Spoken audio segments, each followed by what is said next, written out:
Welcome back to another episode of Bourbon and Ash. Come join us as we explore the world of bourbon and cigars, which offer a rich tapestry of flavors, aromas, and experience. This week's episode, we're going to discuss Paris in the Plains. Stay tuned. Pero eres más igual puta que yo.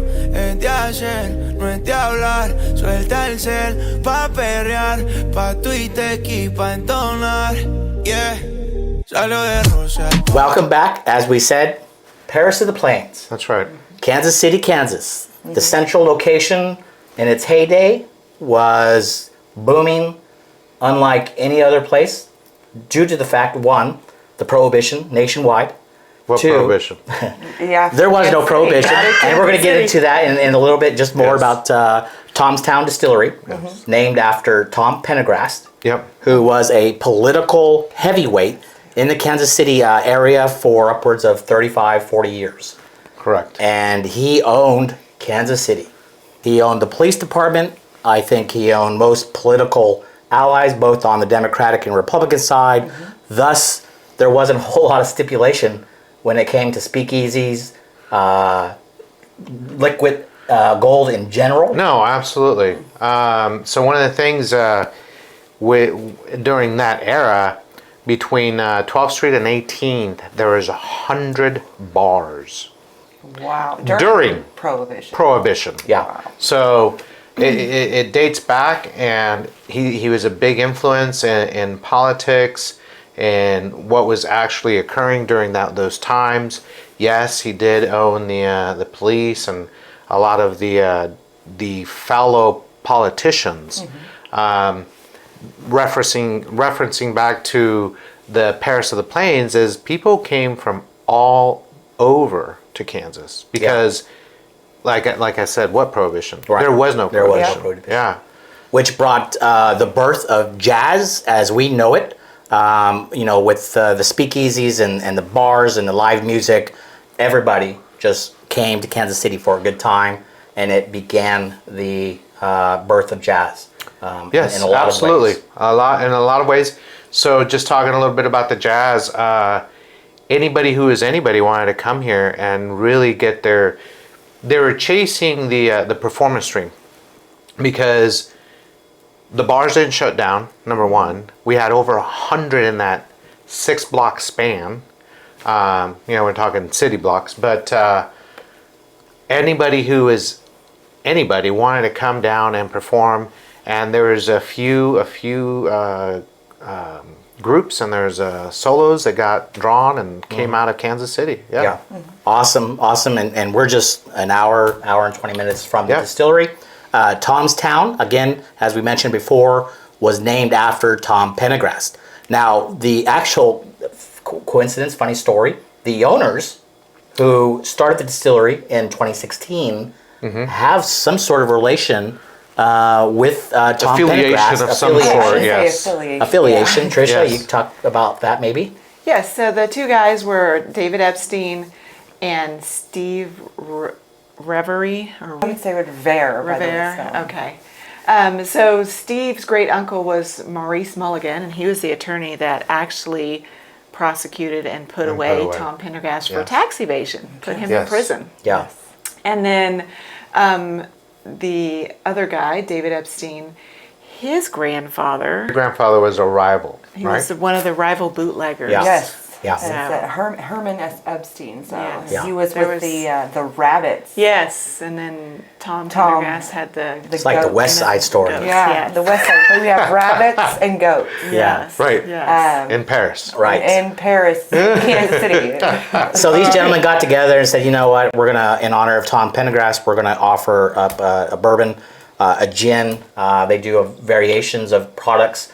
We've been to the distillery. We did a have. tour. Yep. Really cool, really small, unique. I think we have a short video out there. I mean, We not do. short, There's a It link is. down below for the video that we took on a tour. I think it was maybe 3 months ago already.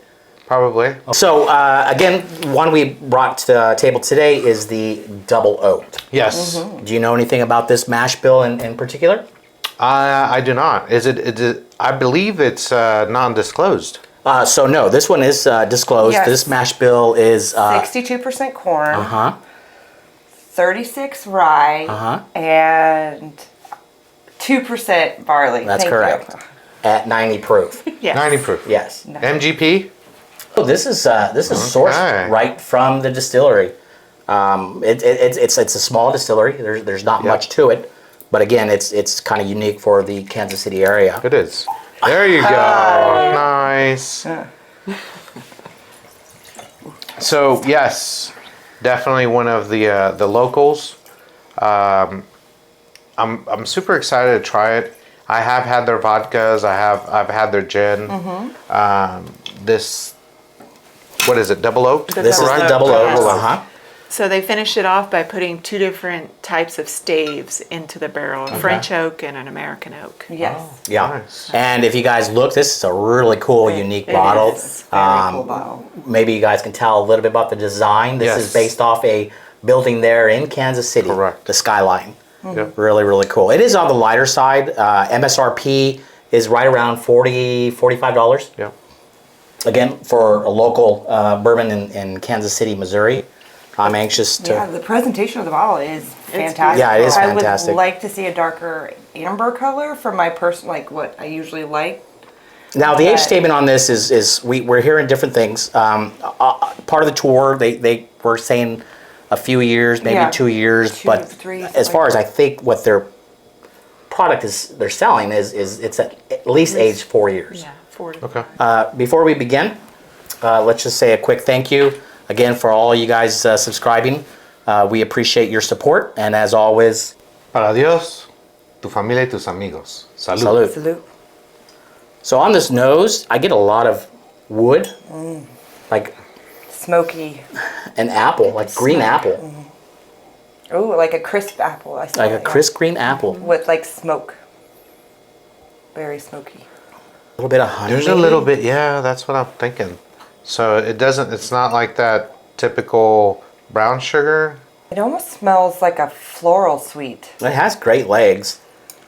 I mean, you can see the oil coming down the side of that glass. Ooh, that's a spicy. Brown sugar, definitely some baking spice. It's warm. Lots of bacon. Well, lots it is of bacon. very rye forward, 36%. Yeah. Yeah. So I knew it was going to have a little bite by that, and not having any wheat or anything but barley to offset it. So I do get the finish. I do get some wood. Yeah, on that finish, I get like orange peel. At the very end, I get that little orange. citrus. It's not citrus, it's orange. It's definitely got different flavors.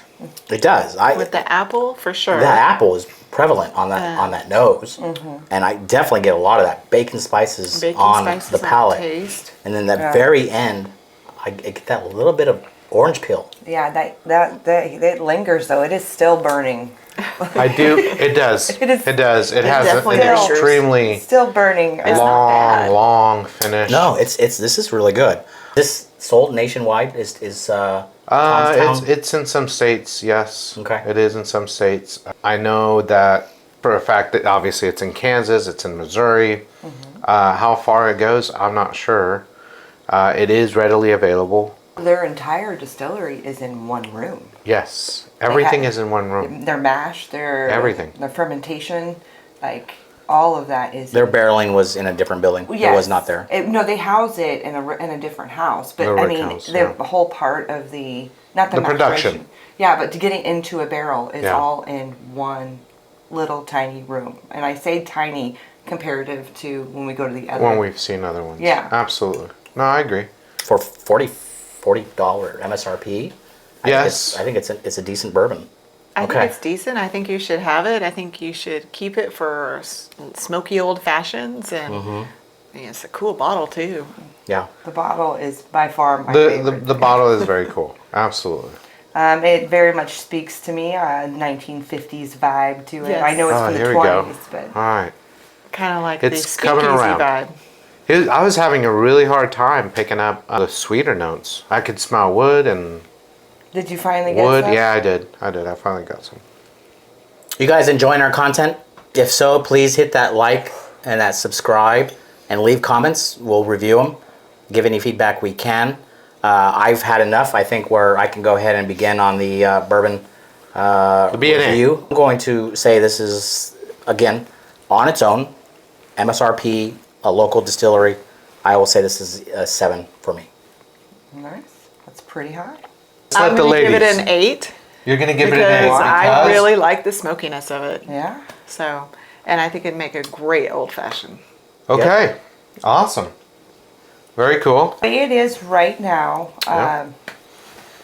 If I can't give it more than a 5. It is so spicy. But if we put it in old fashioned, I could definitely see add a little simple syrup, you know, an ice cube, and then I think we would be pretty good.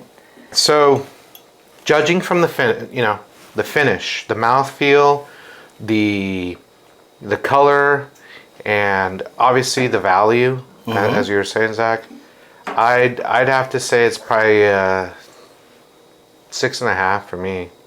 Okay. I feel that it's probably not something I would reach for to sip on. It'd probably make a great mixer at some point, depending what you like having, but 6.5 is where I'm going to be on this bad boy.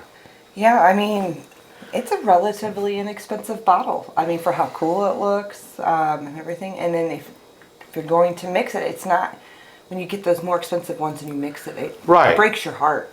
Right. To mix it, but this one I could see doing it pretty simply with how inexpensive it is. So yeah. Well, people, we got to give them what the people want. They want to know what next week's episode is going to feature. Okay. So we're going to do the spin the whiskey wheel. We're going to spin the whiskey wheel. Can we get the 2-3? 3-2? Maker's Mark. Maker's Mark. And as always, please drink responsibly. Drink responsibly. Steve kind of stalked me when I was in grade school, and finally I acknowledged him, and we became friends. We're both creative, and we both like to laugh at each other. Jokes that we've been working on for dozens of years since knowing each other. And it kind of dawned on us that what we loved most to do was drinking. And so we made that decision, why don't we just open up a distillery? David managed to somehow hover over the muck, and then I end up having to do the muck. For years, I drank what my father drank, which was just a martini, and I have shifted lately into a Manhattan because I have fallen in love with rye and bourbon. He's not necessary in the whole process, really. But he's nice, he's funny, so it's good to have around. No, I mean, we've talked about this before. We are a good team. We complement each other's skill sets. We have knockdown, drag-out fights, but at the end, we're both satisfied that we have a better result than either of us would have come up with individually. Rob's a great addition to the team because what he brings is the actual distilling experience, which it turns out you need in this industry. Here at Tom's Town, our still is the most versatile of its kind. It can create gin, it can create vodka, it can create whiskey and rum all in the same still. We needed a Vossi to help us navigate these waters, and it has been an incredible experience working with him. It's going to take small guys like us to kind of push the boundaries of what these spirits can be. The St. Louis newspaper had an expose about Kansas City, and it said, horse racing, gambling, speakeasies, and it looked like a tour brochure, really. It was the Vegas of its day. It really was. That's why everybody was coming here. If we can supply half of what they had in 1930s Kansas City here, then we've done our job. We're known for the great products that we make in Kansas City, and I want to make sure that distilled spirits is up on that list. It's totally in our interest that all these distilleries are blossoming now, so we're really excited about it. And then we'll kick their ass. Salió de Rosa, hola, ey, ey, estaba perdida y ahora